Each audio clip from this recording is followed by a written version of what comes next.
This amazing text sphere animation is not only good looking but also super simple to make, and that's what this quick After Effects tutorial is about. So we will just take 2 or 3 minutes and create this amazing looking animated 3D text animation. So I'd say let's just go right into it. So first of all, we need a new composition. Just use the normal settings and hit OK. Then let's also turn the background on with this toggle switch, and of course add the text. I'll just write in text for this example again. Then we can hit S on the keyboard to scale this up quickly. We can also align it quickly. And then now it's super important to right click on this and select the crop composition to selected layers.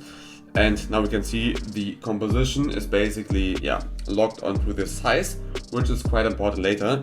But first of all, let's scale this text down a little bit right here, just so we get some distance to the edges.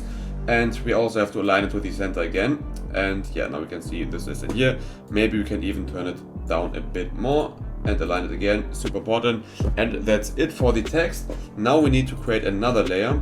Just hit OK again. And now we have to pull this layer or this composition into this composition. So whatever its name is, select it on top here and drag it in here. And now we can see the text again. And now this is super important because as soon as we apply the motion tile effect, we can see this is quite relevant if we put quite high values into the output whiteness and output height, because if we increase these, we can see this text will multiply.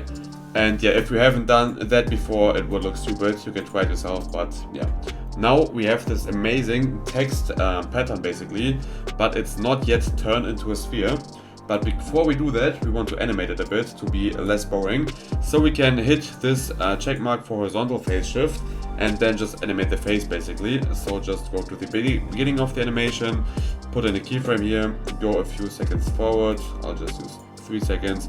And as you can see, if we move this face moves, and one of these text layer moves. And that already looks quite cool. Now we just have to add the sphere effect, which is called CC sphere, and you can also find it under perspective. And as soon as we apply this, we can see, okay, wow, this looks way more interesting. And in here we could basically just increase the radius, for example. And if we play this, we can see this is animated. I think there's too much going on in here. So I like to change the render from full to outside, so a bit more more clean. And we can see it's only that one animated in here, but we want this whole sphere to be turning a bit. So we can just open up the rotation settings, put in a small value in the X rotation so we can see the bottom better. And then we can basically just animate the Y rotation. So just put in a keyframe in here, go to 3 seconds and just animate this a bit. And now we can see this sphere is animated and looks super cool. You could also add some slight Z rotation, but that's completely up to you. But now we have a cool animated sphere effect, and that's it already. Thanks for watching and see you next time.